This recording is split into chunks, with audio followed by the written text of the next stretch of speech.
Get ready for the dictation. Dictation will start in 5 seconds. Start.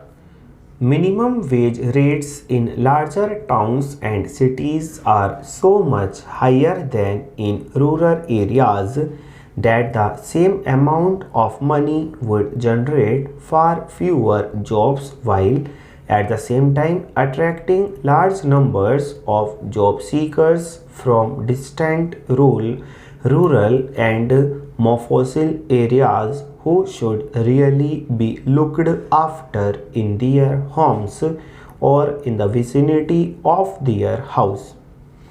Also, fewer jobs for the same amount of money would mean the spread is thin in precisely those urban concentrations where the numbers looking for jobs is much higher and moreover charged with higher expectations.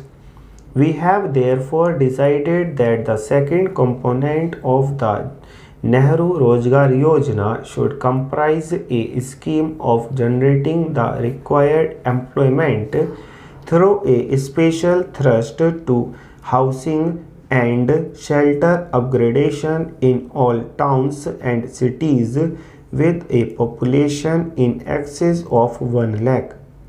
We are, however, excluding from this scheme the 4 super metropolitan cities of Bombay, Calcutta, Delhi, and Madras, not because these super metros do not need housing related employment, but because there are already in operation in these cities similar programs with investment running to hundreds of crores of rupees, including funding by the World Bank and other external sources.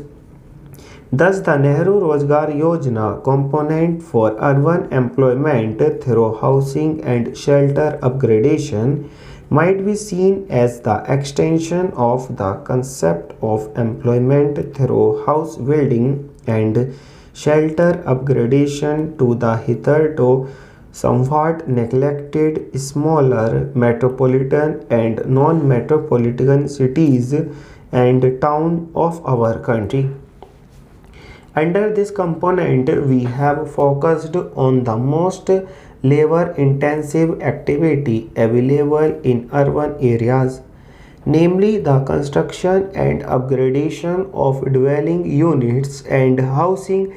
Besides, the shortage of housing in these areas is so acute that the fruits of those most in need of it, that is, the urban poor, besides housing, requires so many different skilled trades such as plumbers and carpenters and so many micro manufacturing units, besides such as for bricks, tiles and furniture, as also services such as transport and wayside dhabas and tea shops, that the employment generated is not only direct employment in construction but also secondary and tertiary employment closely associated with construction activity. Also, some of the house building and much of the shelter upgradation will be undertaken by family labor. The family is given the opportunity of doing so by being given access to institutional finance. There are two segments to this component of the Nehru Rozgar Yojana. We envisage the first segment as a joint enterprise of the union government, the state governments, the nagarpalikas and HUDCO. The bulk of the work will involve identified families being assisted in shelter upgradation. Full stop.